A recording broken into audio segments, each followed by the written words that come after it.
Consider high-riding SUVs, compact SUVs, or any of these beefed-up vehicles. There's no debate in saying SUVs are currently the most in-demand body style in India.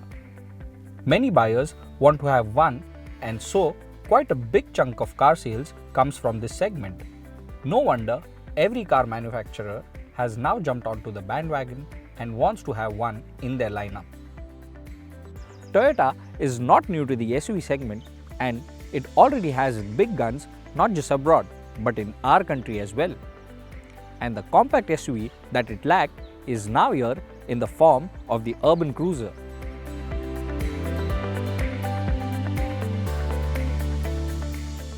This is Toyota's iteration of a sub-4 meter SUV. And hold on, before some of you might start exclaiming that this looks like the Maruti Suzuki Vitara Brezza, yes, it is the rebadge version of the same. Remember the Toyota Glanza based on the Baleno? Similarly, this is the second product of Toyota and Maruti's collaboration.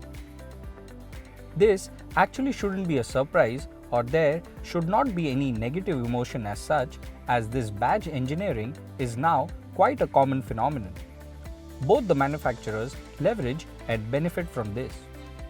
Even so, Toyota Maruti's partnership is a global one to share products and technology.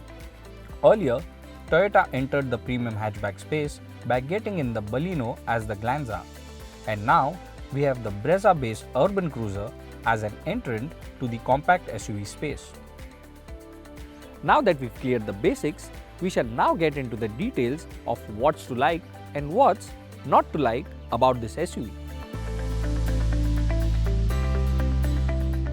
We shall straight get to the heart of this vehicle, which is a 1.5 litre petrol engine that comes mated either to a 5-speed manual transmission or with the option of an automatic gearbox.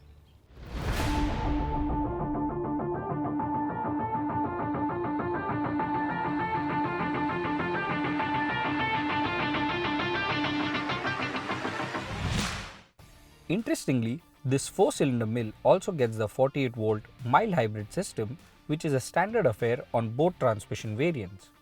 Now, to put some more numbers to its performance, we put it through our V-Box test, and in the acceleration test, it completing the 0 to 100 kmph sprint in just 11.69 seconds hints how capable and quick it is.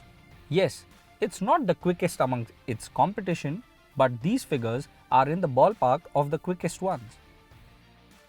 This is a naturally aspirated petrol mill, and it has enough grunt for your daily driving. The engines got a good mid-range response and feel sufficient enough to keep up with the traffic. In fact, you will be able to push the SUV faster as the revs build over 2500 RPM, as it continues to rev freely till its rev limit at about 6500 RPM. Maybe it could have done with a little more pep, but there's good drivability nonetheless. Even out on the highway, you might think this engine might feel feeble or powerless, but it's actually not. Take for example this.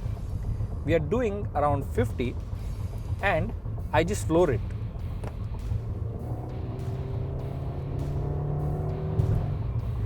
It quickly gets to 70-80 without any fuss or any amount of delay. This means you won't have to worry much when you have to make a quick sprint or overtake even a long vehicle. So when it came to the crucial test of drivability, the 20 to 80 kmph run in kickdown was completed in 7.01 seconds, while the 40 to 100 kmph run was done in 8.94 seconds. These are good figures, mostly owing to the adequate power and relatively light curb weight. At 1160 kg, this is quite a lightweight SUV, and so pulling off good fuel efficiency numbers will not be a big task. Well, it eventually all depends on your driving style and skills on how much mileage you can get from your car. But concerned buyers will be happy to know that the ARI rated fuel economy figure stands at 18.76 kmpl, which, by the way, is quite good for a petrol automatic SUV. Then, the automatic engine start-stop tech should only further help its case. Now, who doesn't want the convenience of an automatic without having to press the clutch pedal and shift gears? This one provides the same. The absence of the clutch pedal and not having to shift gears constantly as in a manual is eliminated here. You just slot it in drive mode and can focus on the throttle, braking and steering inputs. The good performance in our V-Box test is also due to the smooth torque converter automatic, which doesn't lag much in shifting gears and also isn't jerky like the AMTs. And I must say, it complements the engine quite well.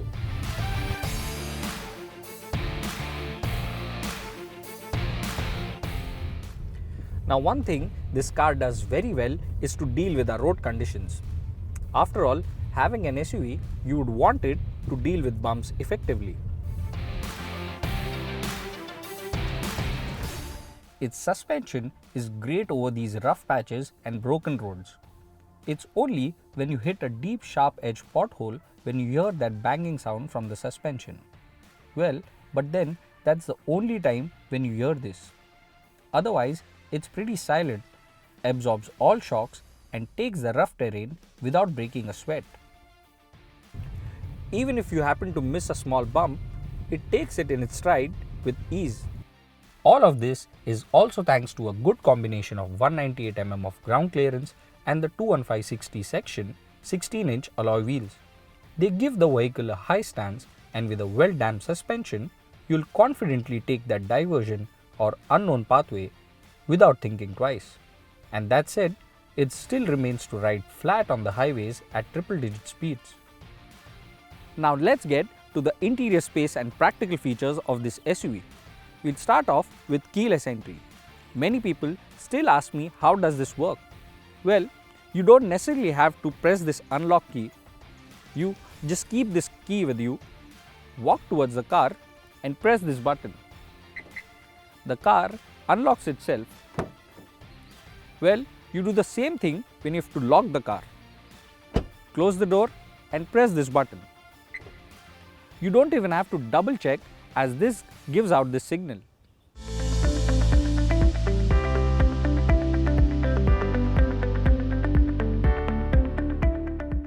Then there's decent space inside despite being a sub 4 meter car.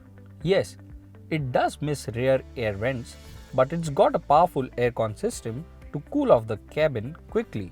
And since it's based on the Brezza, it gets a lot of storage and storage places too.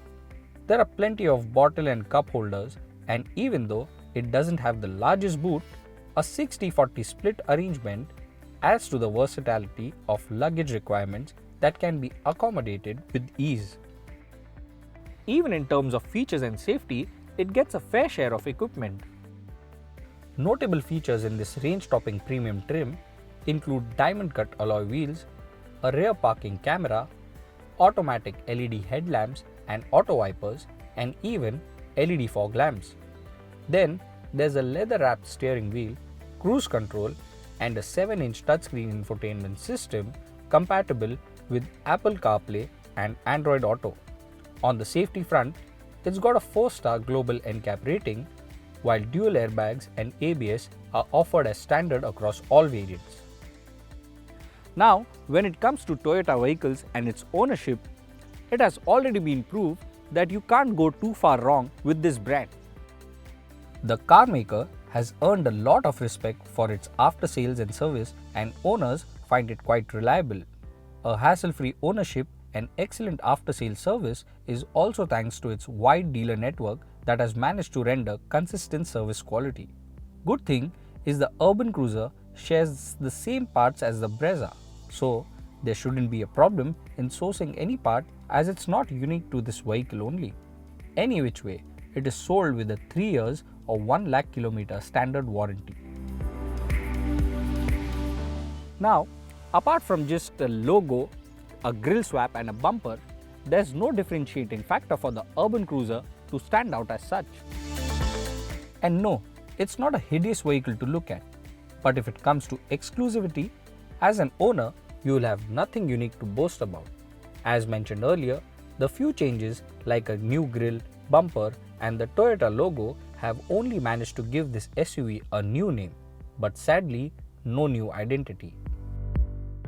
And this gets particularly very important when you look at its competition. We are now in a phase where our market is stormed in with so many SUVs. Even this compact SUV segment is packed with a long list of products.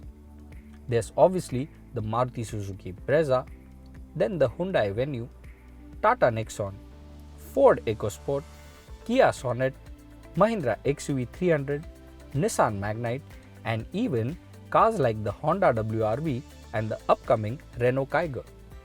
So today, as a prospective buyer, I have many options to choose from. And well, there are not many things in particular that attract me towards this SUV. The cabin is the same old dated one that was first seen on the Brezza when it was launched in 2016. The design and layout is the same, continues with the hard plastics and has no such particular USP.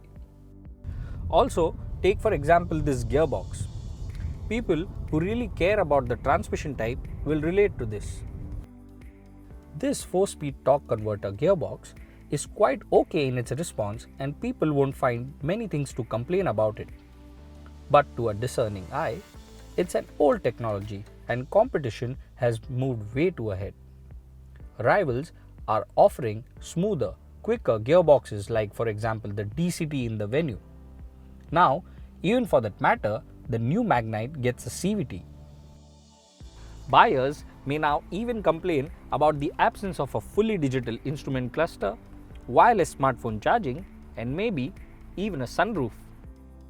So, it is adequately equipped for sure, but still not as feature loaded as its rivals that now even offer 6 airbags and heck, even an air purifier. Another miss that Toyota gave this one is turbocharged induction. And no, you can't have an oil burner version of this one as there's no diesel option on offer at all. It would have been great if Toyota could have improved on what the Maruti Suzuki Brezza also fails to offer. But the good thing is that it still has all the positive traits of its cousin. And after all, even if you do a quick reality check, it will only reiterate the fact that the case of old wine in a new bottle still works in the Indian market.